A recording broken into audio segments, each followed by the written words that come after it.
Hello, hello. Friend, thank you for walking with me through this series.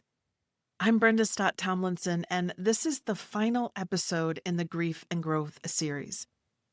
And today I want to speak into something that's really hard to name, but it's deeply felt if you've walked with grief for any length of time. You see, grief changes you.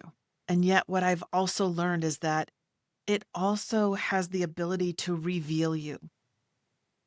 It removes layers that you used to live behind. It quiets the noise of who you thought you had to be and invites a deeper truth to come forward.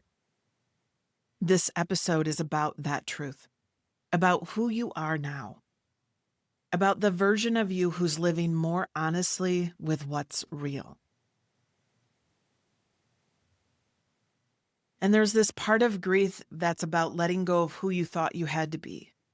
And so, from my experience, grief didn't hit me with a full house. My children were grown. There's no partner here. It's just me. And the silence was loud. And it was mine. And it was also, too, the silence of the world around me. That was very painfully obvious. So I didn't have anyone asking me to be strong. No one was expecting me to carry on or keep up appearances or making sure that the dinner was on the table or the laundry was done. Yet even in that stillness and that loneliness of being alone in my home, there was also a big pull to return to something familiar. And that was to figure out what I was supposed to do with all that I was feeling.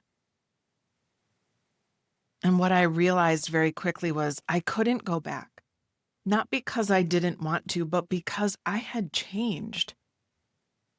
The pressure I felt wasn't coming from others. It was coming from the version of me who used to know exactly who she was supposed to be. The one who functioned, the one who held it all together, the one who made herself useful, the one who got it all done.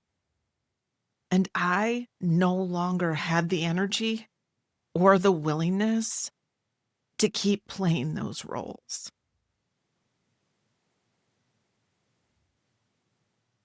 I began to see that those many identities that I carried no longer fit.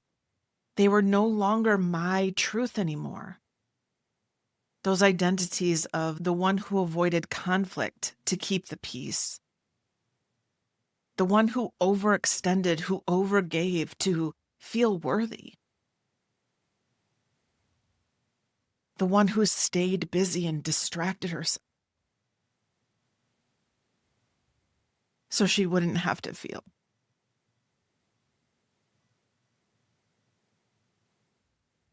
Through the stillness and grief, I saw all the ways that I had abandoned myself long before Ian died. And something deeper in me whispered, no more, not again. And for me, Ian's death changed my perspective on what's important. It stripped away all the noise. It made me question what I was chasing. Who was I performing for? And why was I still holding on to things that no longer felt true? Things that were no longer for me. Grief has a way of stripping us bare. Yet, in that rawness, it also invites clarity if you allow it. It gives us the chance to rebuild ourselves intentionally, honestly, from the inside out, from the depths of our soul and what we came here to learn and experience.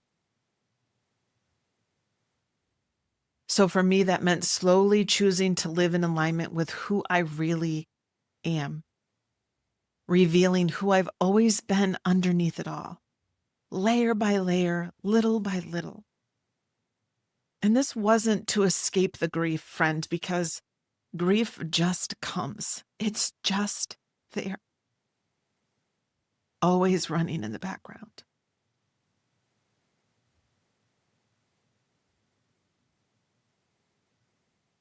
Yet it was through grief that I began to let those times shape something real in me. And I don't even know if shape is the right word. Unravel, unwind, unlock. Those are more the words that I'd say today because it's already within me. I just consciously couldn't see it.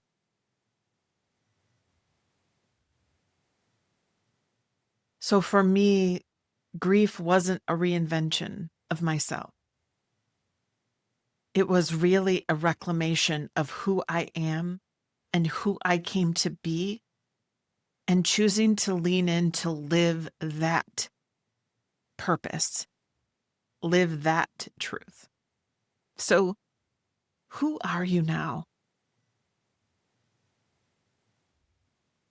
Because there's a quiet unraveling that happens after loss. You stop responding the way you used to. You say no more often. You feel the fatigue of pretending. And maybe like me, you begin to notice, I don't tolerate what I used to.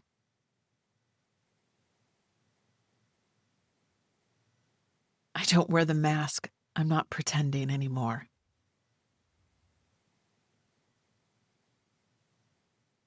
I speak more clearly. And I trust my own knowing more often, and I follow that. Always follow it.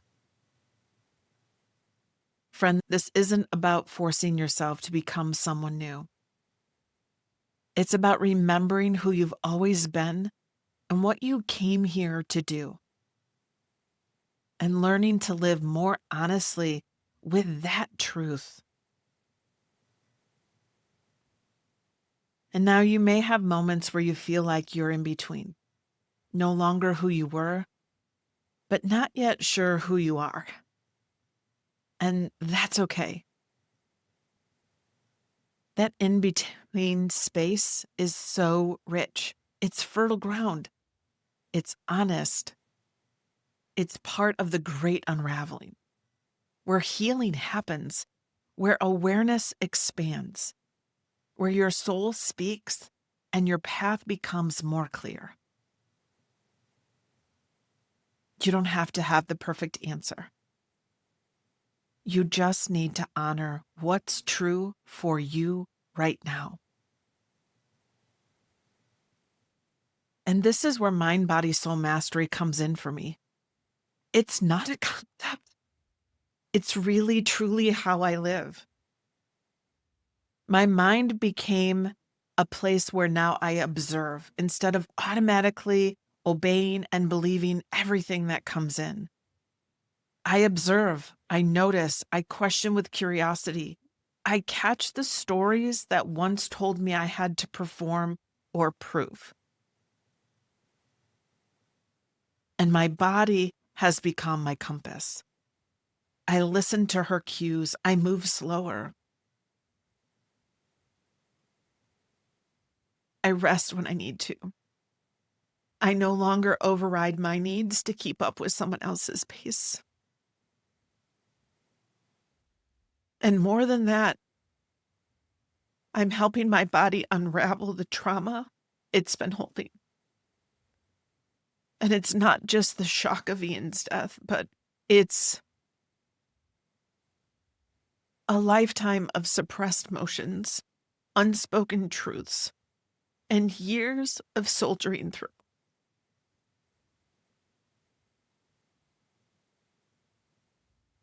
Grief brought all of that to the surface.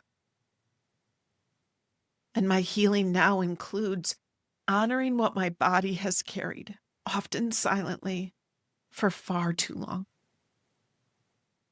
And my soul, she leads now, not in a far off ethereal way, which is where I really love to be, but she leads with grounded clarity, bringing me back into my body to do that work. My soul carries the deeper knowing of why I'm here and what I'm here to learn, and how each experience, especially the grief, is part of that unfolding. You see, my soul isn't guiding me home. My soul is guiding me towards more awareness, more alignment, more truth. And each and every day, it deepens.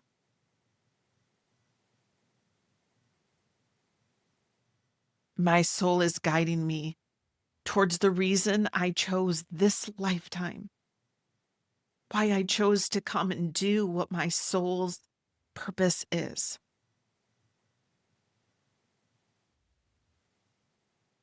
I've learned to trust that, and I lean into that every day. So, friend, if you're still in the middle of the messy, of loss, divorce, midlife crisis, or if you're simply navigating a quieter transformation that no one else seems to notice, just know you're not broken. You're not behind. You are revealing who you've always been underneath it all. Grief will shape you, but grace and truth will steady you. And little by little, you'll stop striving to be someone and start living as someone real, following your soul's truth, plan, and purpose.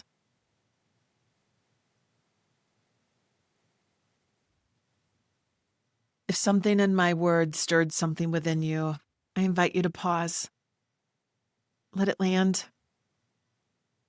Allow your body to feel the emotions and let them move through you. And after that, ask yourself, what part of this was meant for me today? What did I need to hear? And if you're ready to begin to explore your own healing or step more fully into the life that's waiting on the other side of your grief, I'd be honored to walk beside you and help guide you through. You'll find all the ways to connect with me in the show notes. And thank you for being here, not just for this episode, but for all 4 parts of this series. Grief isn't an easy subject. It isn't easy to think about, talk about, or be a part of the quote unquote. Yet grief is a part of our everyday life. So remember, you are not alone, you are whole, and you are still unfolding. So embrace love, awaken your power, and live your truth.